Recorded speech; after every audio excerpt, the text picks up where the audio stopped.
Today, I'm critiquing the part 2 of the most expensive mansion ever listed in Minnesota, and then I'm going to give it an Arvin score at the end of the video. So if you ever decide to buy, design, or build a property for yourself, you won't make the same mistakes. I'm Arvin Haddad. I'm the how to buy a mansion guy. Let's watch this video together.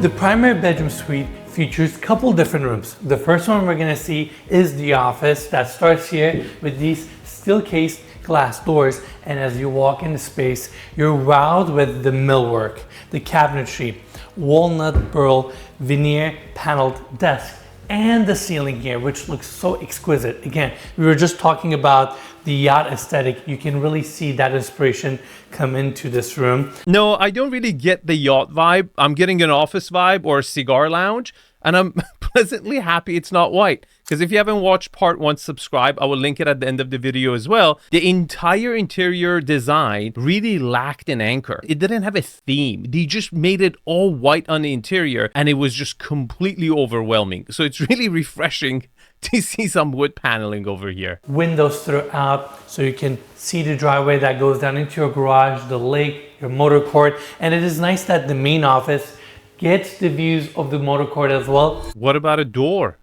Are you telling me when your colleagues are visiting you from the office in Minneapolis, they have to do a rendezvous with your wife next door before saying hi? Is your wife your secretary? Come on. This is horrible for a weekend home. If you have business to do, your office needs to have a separate entrance and exit so it doesn't disturb the inhabitants of the house, your wife, your kids.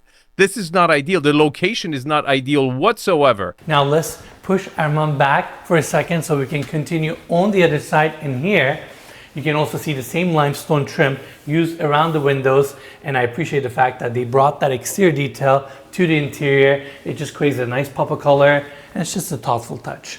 Now going here, another set of these double doors. These have the privacy screens on the inside, so it keeps the bedroom a little bit more private. And the primary bedroom gets its own laundry room, just to give you an idea when it comes to the scale of this section. This is not uncommon, by the way. Some people are sensitive about their maids, housekeepers, handling their underwear, and they have a, washer and dryer in the primary suite if they have the space for it. Come on in. To my right, we have the closet. To my left, we have the bathroom. Armand, where you want to go next? I think the bathroom. All right, let's go bathroom. Here we have the entry section with a little built-in seating area. The fabric continues on the wall, and then gorgeous light fixture, built-in cabinetry, and a proper bar. Now, as you walk into the bathroom, you're just wow with the grandeur, the scale. It looks just like the kitchen. This white marble look has been implemented in almost the entire property, okay? And it really lacks character. It doesn't have an anchor. This is a vacation home. And architecturally speaking, on the exterior, it's a traditional home. And they've just kind of slapped white marble and white walls everywhere in this property. And this even becomes a bigger problem in winter months. When you have 7 months of snow, you get all that reflection coming from the outside and the inside. You got to wear your sunglasses. They picked 2 massive marble blocks in Italy, ship it to the United States, and locally fabricated all the marble insulation that you see in this house. In fact, this bathroom alone cost $750,000. Oh my God. The worst marketing strategy I've ever seen. And right behind me is a continuation of the marble, which is a 1,400-pound freestanding marble tub, casement windows, broad views, lake on the other side. In fact, you can see the boathouse from here. That's not a boathouse. A boathouse needs to have an area where you can park your boat. That's an observatory. Now, we also have 2 separate water closets here with total toilets. And then bathroom has 2 similar sections where you have a vanity with this yacht-inspired cabinetry. And let me show you the walk-in shower, oversized handle, this unique pattern on the wall. What the hell is this? In part 1, they went Mediterranean, and now this is like, you would see this in a $2 million freaking house anywhere in America. It doesn't have an anchor. I'm telling you, The design doesn't have a theme whatsoever. And gets better. Let me take you to the primary bedroom closet. Of course, as expected, room is very spacious with built-in cabinetry, smoked glass fronts, so it leans into this more darker contemporary aesthetic. And speaking of contemporary, they also have a 3D CNC carved back paneling here with mood lighting and some open shelving, and the rest of the built-ins, storage space, island. I'm just blown away. Okay, the walk-in closet was pretty good. Borderline enough for a house this size. I was expecting really a his and a hers. But again, anywhere in this property where I don't see marble, I am so impressed. Now, let's go back to the hallway. We have something really special here. This door opens up to the safe room. There's a small bed here, some built-ins, and the entire thing is bulletproof. In fact, Armand, can you come to this side? They also have windows here, and when they told me this is a bulletproof room, I'm like, well, the windows are bulletproof, but how about the shutters here? They're solid with metal in them, so they're also bulletproof as well, just like this door here. I don't know if you guys can hear it, but it has the metal insert. And they're also calling this space the snore room, because if your partner is snoring, you can just come over here and have a peaceful night all to yourself. And let me tell you, because you hardly have any windows here and the bulletproof insulation aspect of it, it is nice and quiet and zen here. Wanted to point that out. Oh my God. Oh my God. It's just testament to how your life could be so miserable if your spouse snores. You go and buy $55 million property and you end up in this freaking bulletproof closet. And it has a regular door. Like, it doesn't need to be bulletproof. So they can just pick the lock and get in. No, we're gonna shoot this sucker. They want to make a lot of noise. Let's rob this house in style. Let's go. Let's make this one count. Bring your AK, baby. Oh my God. Now, let me show you the bedroom itself. Another set of these steel case doors, and come on in. Whether it's the width, these oversized windows, casement windows on the bottom, 2 French doors, the vast view, lake coming in, and these green grounds right in front of you. This room has a grand, regal feel to it, and I just love how much natural light it gets. No, listen to this. This is the sacrifice they made, architecturally speaking, okay? On the exterior, especially the back facade, it just doesn't look really proportional. The window placements are a little bit too big, but they're making a sacrifice here, okay? They are decreasing the architectural integrity on the exterior a bit, okay, to give a lot of windows looking out. And the view from here is fantastic. I mean, you get an incredible amount of lawn right up front, and then you get the lake. So it's a sacrifice you got to make to really capitalize on these gorgeous views you have. We have the king size bed here. Let's turn this way. I also like these fabric insertions just to warm up the primary bedroom a little bit more. Warm it up. It's white. You could have used a different color, you know. It doesn't really warm it up. Another party trick, as if we didn't have enough party tricks today. Motorized TV that comes out of the floor. I mean, come on, give me a break. They didn't want to take anything from these views, so that's why they came up with this TV solution. Yeah, like when I show billionaires homes, okay, they're like, Arvin, show me homes with party tricks. I've never shown a home to an ultra net worth individual, and I do it quite often, and they've never asked for a party trick, okay? Never. Not even once. I'm just gonna wait and enjoy this process. Oh, I realized it goes up to match the level of the bed. And it is gonna stop very soon because it actually flushes against the floors. Amazing. A little small. That's a little small. They should have had a bigger party trick. It's really not proportional to the size of the room. And lastly, we have another fun detail here. This is a little bit out of the ordinary. We have a powder room here, because think about it. If you wake up in this bedroom, it will take you a minute to get to your toilet in the primary bathroom. That's why there's one that is near to your bed. This was owner's decision, and I applaud. Very clever, because every time I'm a light sleeper, if I were to go to that bathroom, I will definitely lose my sleep. How is this a fun detail? You show us a bathroom, which is not even bulletproof, and then you share your own urinary problem with us, which it's not even from being a light sleeper. You either have a small bladder or your prostate is cantilevering inside your bladder, which you need to get checked out, which that's not even fun. Come on.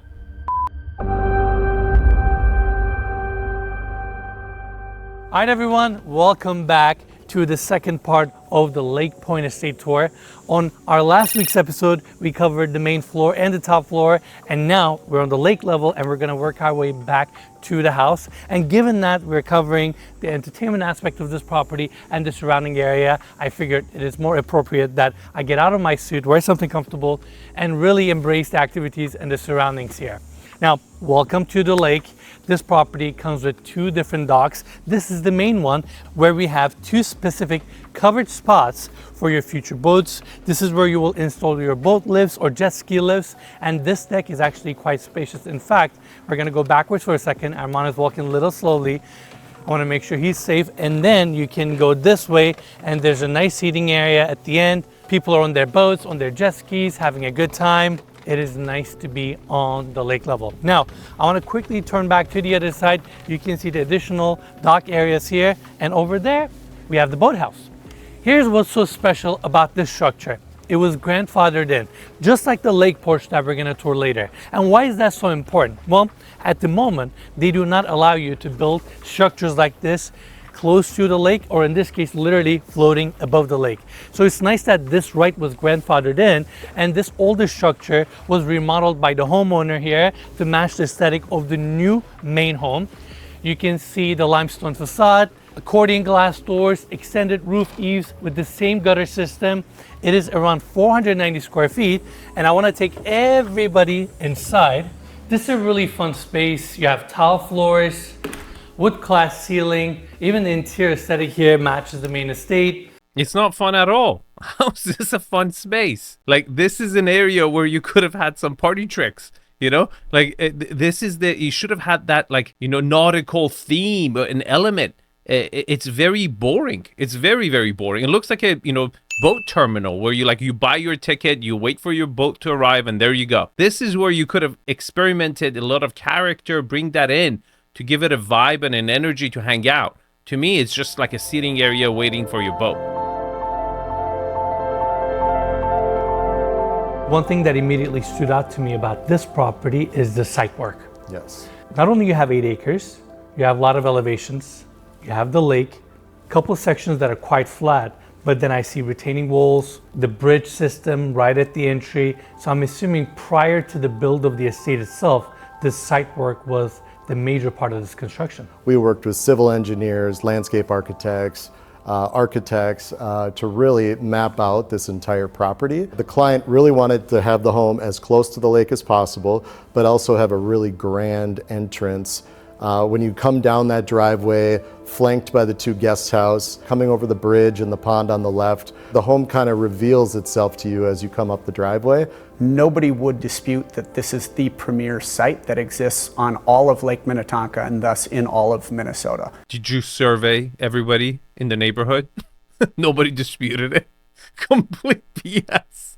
Okay, let's give credit where it's due, okay? I think this is what they've absolutely nailed, and it might seem easy to you, but it's not, because it requires, you know, bulldozing, flattening the areas out to create a little flat pad to be able to give everything you want to the property. What is everything that you want? You want that arrival experience, private driveway, right? Tree-lined center, you come to the lot. Then you have amazing site setbacks. And then you have a humongous backyard that is backed up by the lake. I think that they've done an exquisite job placing the house in the right location of the lot without really sacrificing anything and providing a lot of privacy to the property at the same time.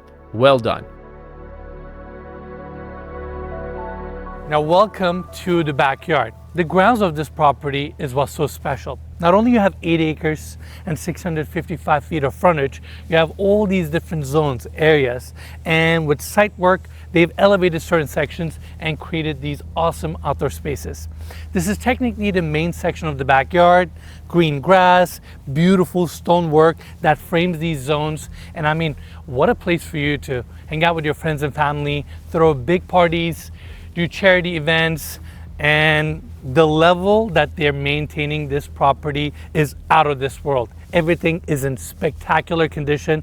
This is exquisite, okay? Now you're thinking, Arvin, they don't have the swimming pool up front. You shouldn't. In a situation like this, where you do have so much land, you can save the swimming pool, the location of the swimming pool, for another wow factor when you already have a gorgeous lake. I think a ton of developers would have been like, let's do an infinity edge. Like, it's not for every property, okay? It's not. And they've done an exquisite job. I love the fact that it's pedestaled up on the front side and is also pedestaled down on the backyard. And as Enes said, it's really a great place to have an event. And then you have these white steps taking you up to this elevated patio. Now, I really like this space because it opens up the entire great room to the outdoors. We have a gorgeous water feature here, and the way it's designed and the edges are nicely curved, so it gives this water feature a very smooth aesthetic. And within the water feature, we also have these little fire features, and they accomplish this opening by having those motorized sliding glass doors that pocket into the walls. They also have a motorized screen for that opening as well. I can't care less for the water feature. The screen was really important. What I would have cared is if this hardscaping over here had heated floors. Because remember, this is Minnesota, okay? It gets really, really cold. Or do you have to like freaking take out the snow yourself? Or is it heated, it melts, and it has proper drainage? Those are the elements that you should be paying attention to. I want to talk about Minnesota for a second. It is known as land of 10,000 lakes. And to be very accurate, it has 11,842 lakes. And for a lake to be considered in that number, it has to be 10 acres or bigger. So it's insane that they have that many lakes in the state. And I have to say, I believe I mentioned it on the first video, I love lakes. I think living lakefront is so fun. And lakes are a little bit easier to live next to rather than a sea or an ocean, because salt water can be very abusive on properties versus lakes. It tends to be easier to maintain your property, and having water access at all times where you have your boats, jet skis ready to go at any given time. It's so fun. What he didn't mention is the negative about living on the lakes. I happen to love lakefront properties, but there is a negative. And the main one for me is insects. When the water is still, doesn't have movement, right? Insects grow, flies, all types of stuff. It's significantly more than oceanfront properties. Next up, we're going to see the lower level where we have the pool area and the remaining part of the home. But first, before we get there, I want to show you the lake porch.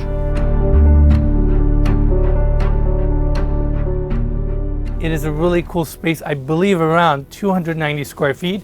So you don't get a whole lot, but having a space at this elevation right next to the lake is so fun. I would definitely make this an office. It would be the coolest office ever. You have casement windows, you're floating above the lake. So quiet and peaceful, nicely set back from the house. It's a really nice space for you to cherish, enjoy, and it is also a subtle reminder of this property's past, history, pedigree. Okay, two things. First, I'm really glad that it's air conditioned. You can see the docks on the floor. Super important. In the summertime, it will be too hot. There's too many windows. And then at the wintertime, it will be freezing cold. Second, it can never be used for an office because there's no bathroom here. You have to either go all the way down to the boathouse or to the main house to use the restroom. I really see this as an observatory, a sunroom. It would have been cool if they would have kind of staged it a little bit nicer so you could be a more lounge area. But in this format, I don't see it ever getting used. And now I want to take you to the pool area. You have some outdoor seating areas, and right in the center, we have this massive pool, simple white plaster, and there's also a diving board. And it's definitely a good sized pool with a motorized pool cover. And then you can see all these French doors, sliding glass doors, opening up from the lower level to this patio so you can connect all the entertainment spaces together. Okay, let's talk about the pool. I'm so happy they have a pool. In colder climates, a lot of the builders and homeowners decide not to put an outdoor pool, and I personally think it's a mistake. Even if you can use it for only 3 months in the year, that pool, it becomes even that much more precious when you can use it. And I'm all for it. Now, the part that they've screwed up here is the fact that they put stairs all the way through, where if they've only put maybe half of it or a section of it, this pool would have been considered a lap pool where you could easily do laps, and they just didn't give that functionality to it. And lastly, I want to quickly turn this way to show you the pool house. This is such a fun space between the wall to ceilings, the ceiling height, all these sliding glass doors, and how it connects to the outdoors. It is a voluminous structure, gets great light, and you have so many different areas and sections for you to enjoy. Right in the center, oversized dining area, massive gas fireplace with your TV, and just imagine having everything just open. People are enjoying the pool, walking in and out, seating over here, enjoying these lake views. It's a fun space. It really complements the home. And let me tell you, when you have this much square footage and considering how many people you can accommodate in this house or the parties you can throw, you're gonna need an interactive space like this where it's close to the pool, but easy, laid back, easy to hang out in. Completely false. It's not a fun space. It doesn't complement the house. It's completely redundant, and it would fail 9 out of 10 times competing with a way better location on the property, which is the basement connected to the main house through an easier staircase where it's way more fun, entertaining, and much nicer with the same proximity to the pool. In my inner circle, I think on the average, I save at least $500,000 for every single one of my clients by reducing costs and explaining to them and going over their layout and saying, look, you're already getting that service from this room. You need to give this other room a utility which would compete with the other room. This room so far, I don't think it would ever get used. Let's see if in the video we can find a better utility for this area that could give reasons for people to come actually spend time over here.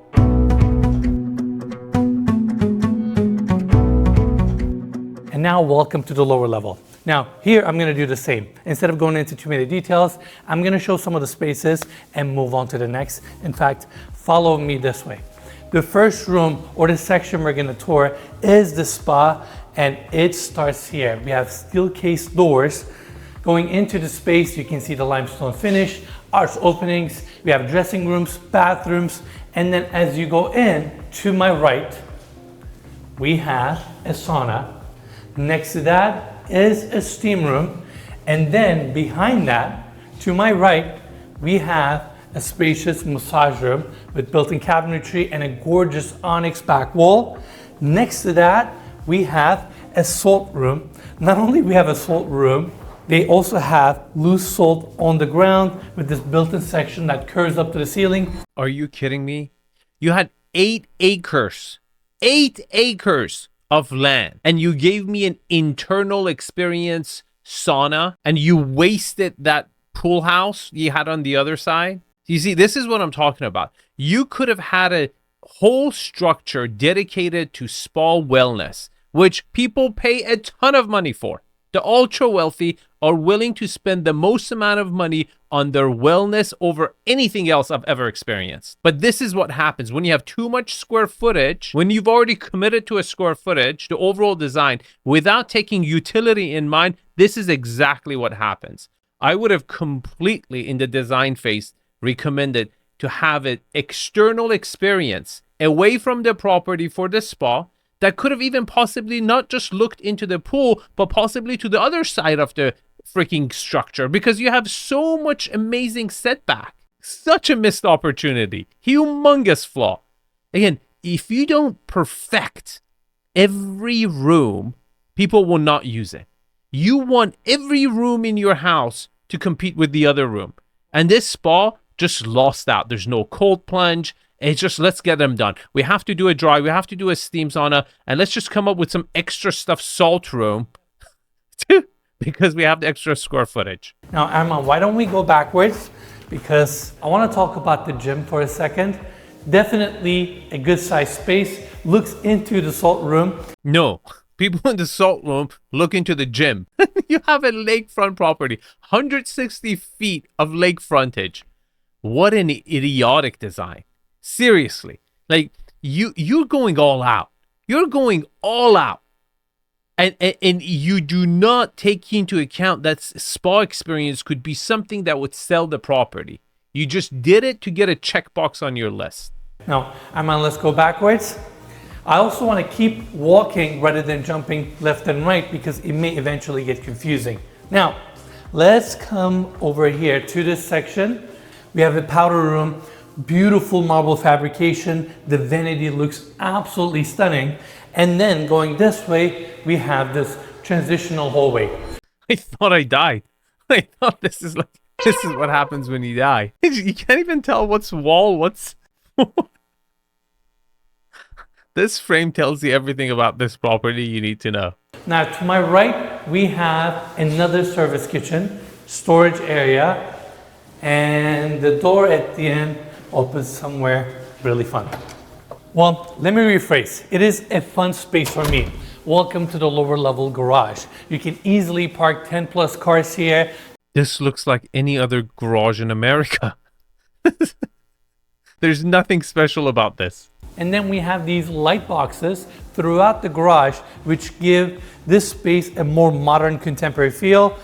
And just to remind everybody again, this is the section of the driveway that takes you down to the lower level of the home. So this is a separate space. We still have the 6-car garage on the main level. Okay, this is really good. Not just the fact that it's a cold climate, you really need covered garage, but you have 2 of them. So you can have your dailies in one and your collectibles in the other one. Now, if you're not a car guy and you're building a property of this caliber, you got to pay attention to the demographics that buy in that price point in your local area. And if there is a good population of people who are really car enthusiasts, this is definitely a plus. It doesn't hurt the value of the property if you have extra spaces for someone who will potentially buy your property who would love to park their collectible cars at their weekend home where they get to drive one every week. Now the next space I want to show you is the movie theater, which is expected from a home this scale. Double doors open up, 2-tier seating, 10 leather recliner chairs. Oh my God. Is this like a corporate orientation room? Like you join a company and you sit down, watch the company videos? A really uninspiring movie theater. Great movie theater, and let's continue our tour. Next up, we have a cave. Yes, you heard me correctly. Steel glass doors open up and we go into the wine cave. This is the section of the property where later into the build homeowner decided to place this structure. These are all concrete walls to hold the weight of the earth given that we're on the subterranean level, but on the interior they decorated them in a way to make it look like rocks, so it gives you that primal cave-like feeling. LED lighting is nicely recessed in around the staircase and the handrails. And look at the reveal. This is the wine cave. This is the reveal. It's so small. It's so funny because in part 1, they had a wine room in the, main living space. And I thought maybe they have a proper wine cellar in the basement. And this is not much of a reveal at all. You can't even walk through the club seating arrangement to get to the actual wine cellar. You have to go around the chair. Let's see how Enes navigates through this obstacle course. And then in the center, we have an upside down tree. That is your light fixture with leaves as crystals. And Armand, follow me this way.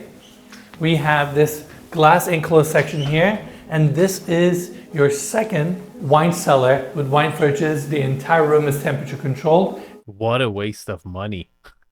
This guy went another floor lower, spent a ton of money, and then executed a horrible wine cellar. You couldn't even go through the hallway with a seating arrangement in the middle. And then when you got there, it looked like the kitchenette. Horrible wine cellar. And it started with a cave, and then you got all classical. Bad execution. Waste of money. Complete waste of money. Off of the entry of the lower level, we have this gorgeous pool table with high top seating.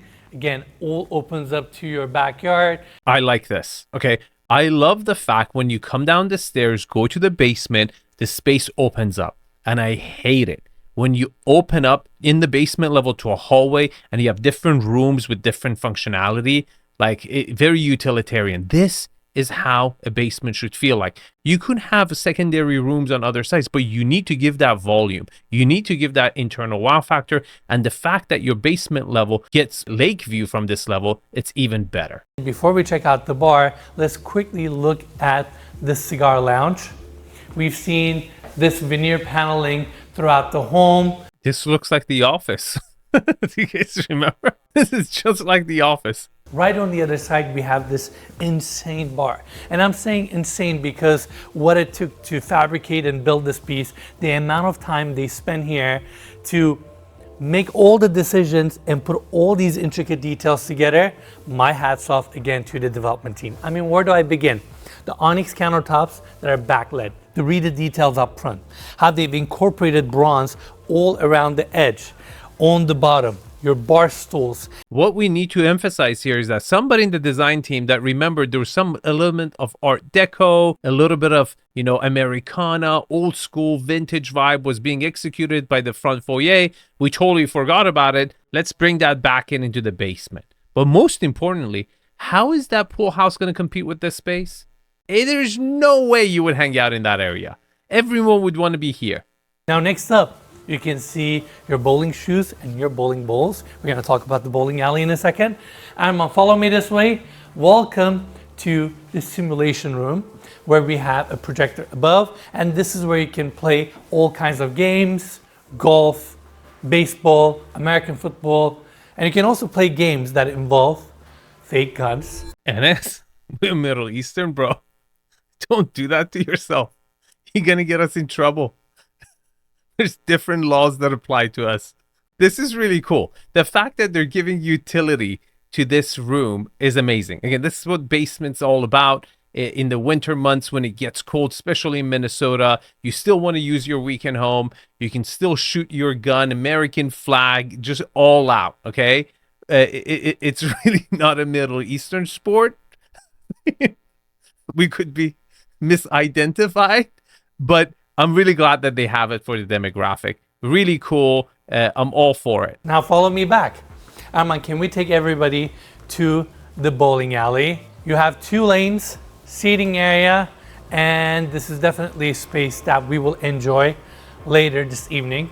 Very cool. Again, they've used every speck of space in this lower level to give it functionality. Well done. We have all kinds of games here. Foosball, shuffleboard, and again, all these French doors open up to the pool area. And at the end, we have another few games. I believe we have a powder room here.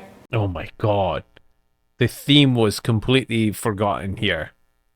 What is this, black and gray? Where else did you introduce this? And another game room with 4 TVs. And this is where you can play a PlayStation console game, hang out with kids, close the doors, just have a good time. This is brilliant. Again, I want to see more game rooms in ultra luxury properties, because if you're really dedicating a basement to bowling alley, simulation, or a cigar lounge, all that stuff, most kids like playing video games. Okay, so this would be a huge selling factor for rental value, for purchase value. This is really cool, and it locks up, closes up. Kids could play games, multi-player games on different screen. Well done.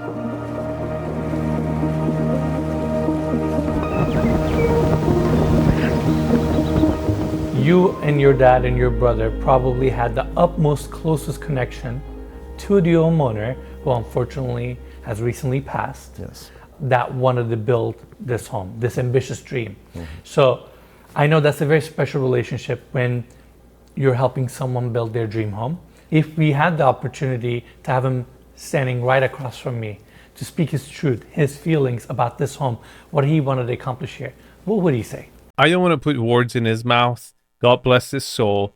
I'm sure he was a great human being, and I wish him and his family all the best. But this is a very common issue. There's a lot of cases where people towards the end of their life want to create a legacy home, and they put so much money into it, and they put all their efforts into it, and it turns out sour. Now, I hope it doesn't turn out like that for this family. But sometimes these dream homes turn into a nightmare, and I'm there to stop it. I help my clients build their dream home with resale value in mind. So when one day they pass away, they won't have to hire Enes to make a commercial hype video to sell the property. And instead, there will be a line out the door because they built a better home at a lower cost that the demographics who are interested in purchasing in that area would also be interested in that property. And I do that based on my 10 principles of quality. And on that note, let's cover the 10 principles of quality for this property. Location. I'm going to give it an 8 because it's extremely good for where it is, but it's not globally recognized yet. Lot quality. I wish I could give it an 11. I love this lot. Absolute beautiful lot, 8 acres, lakefront, 165 feet of lakefront. It's an absolute jewel. Lot utilization. It's an easy 10. You have one of the most gorgeous private driveways leading up to the property. Incredible amount of side yards, beautiful backyard. It's an absolute 10. Privacy. As you enter the property, you do see the ugly house looking into the driveway, but that's not my big concern at all. The property is so set back from its neighbors, it's really not an issue. At the same time, it's perched up from the lake, so no one can really see into the property. Having said that, you do still have 165 feet of frontage to the lake where it exposes it to thieves and burglars, and lake properties in general, for that reason, they just don't have the highest score of privacy. I'm still going to give it an 8. Lot orientation. You're west facing, but you're also east facing, south facing, west facing, because you have such incredible setbacks that you're going to have a lot of natural light coming in. And in fact, with the interior being all white and all those big windows, I don't think you're going to have a light issue at all in this property. Architectural style. It's really not easy modernizing a traditional architecture. Tudor or English country, you want to call it. It's really hard to do. And I think they did a beautiful job.